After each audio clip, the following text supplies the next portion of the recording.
So I'm going to be discussing whether or not Elder Scrolls Online is worth playing in my opinion. Remember, you're allowed to disagree with me. I'm always open to hearing other opinions and thoughts. So ESO was created in 2014 and it's still a very popular game today. As most of you know, ESO is a medieval fantasy MMORPG, which takes place hundreds of years before the timeline of the extremely famous Elder Scrolls V Skyrim. The game takes place on the continent of Tamriel. Most areas of the map are playable and they keep adding areas to the map with each DLC they drop. I'll talk about that later on. Let's begin with character customization. I won't spend too much time on this. It's essentially a more fleshed out version of Skyrim's customization. You can customize everything from ear height, eye color, haircut, and even change the size of your ass.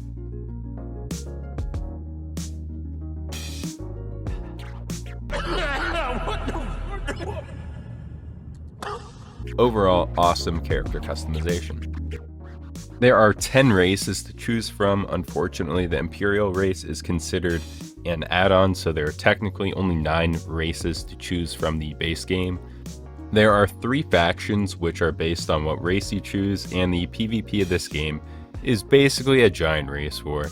After you choose your race, you have to choose what class you'd like to play. There are 4 classes that come with the base game: Dragon Knight, Sorcerer, Nightblade, and Templar. There are also 2 classes that don't come with the base game, which are locked behind paywalls, which are Warden and Necromancer. So each of these classes feel and play significantly different. There are so many different build types and combinations you can create. For example, if you only like playing the Templar class, you can still specialize in basically every role.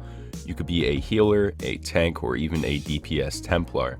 The current system allows you to really focus on what you enjoy doing in this game. There are obviously certain builds that are more efficient than others, but the point is that there is lots of creative freedom in making your build, which I really love. With that being said, there is a skill system where each skill line has various passive or active abilities that you can use to defeat your enemies. For each class, there are 3 to 4 skill lines. Then there are 6 weapon skill lines, which are 2-handed, 1-hand and shield, dual wield, bow, destruction staff, restoration staff, and there are also skill lines for light, medium, and heavy armor. There are also racial skills, world skills, alliance war skills, and guild skills. And finally, we have crafting skills. This, in my opinion, is one of the most fun aspects of the game. The crafting is super fun, not too confusing, with just the right amount of customization and depth. It's very easy to pick up. Let's just say you want to craft a new staff, right? First, you select what type of staff, frost, fire, etc. Then you go ahead and select the style, which is just the look of the weapon.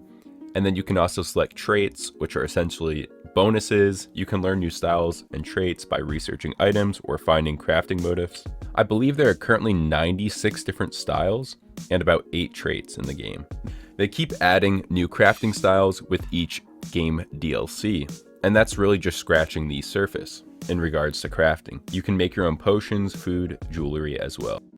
So now that you have an idea of the various ways you can make your character stand out and be unique, let's get into what the continent of Tamriel has to offer. Tamriel is broken up into different zones, which each have their own unique landscapes, monsters, cities, and NPCs. Within these zones, there are quests, points of interest like special crafting stations, fishing locations, world boss fights, dungeons, and delves, which are basically mini dungeons. Essentially, each zone is filled with plenty of things to do. The combat within the game feels great to me. You can slot 5 abilities, including an ultimate ability. Also, once you reach level 15, you have an option to equip a secondary weapon that you can swap to while in combat. And that weapon can have its own separate abilities binded. The combat is super fun. I think the game is geared towards a co-op audience. It's definitely easier to play with some friends rather than trying to take on enemies solo. It's also easy to team up with random players and take on world bosses or delves. And there is also a group finder, which is super helpful if you're planning on doing a dungeon. I really recommend you teaming up with other players. So, as I mentioned, the game is mainly oriented towards a PvE co-op experience. There is a dedicated part of the map for PvP, which, as I mentioned earlier, is based off alliances, where each alliance tries to gain control of the Ruby Throne.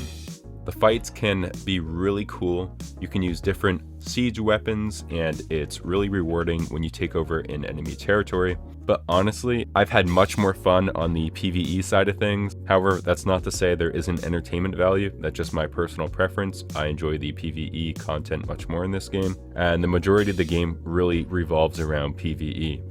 So now that I've mentioned how the game works, and generally all the positives, I have to mention the aspects of the game that I didn't enjoy so much. So this game sells for about $20, I think, and it's now included with the Xbox Games Pass, which I've talked about before.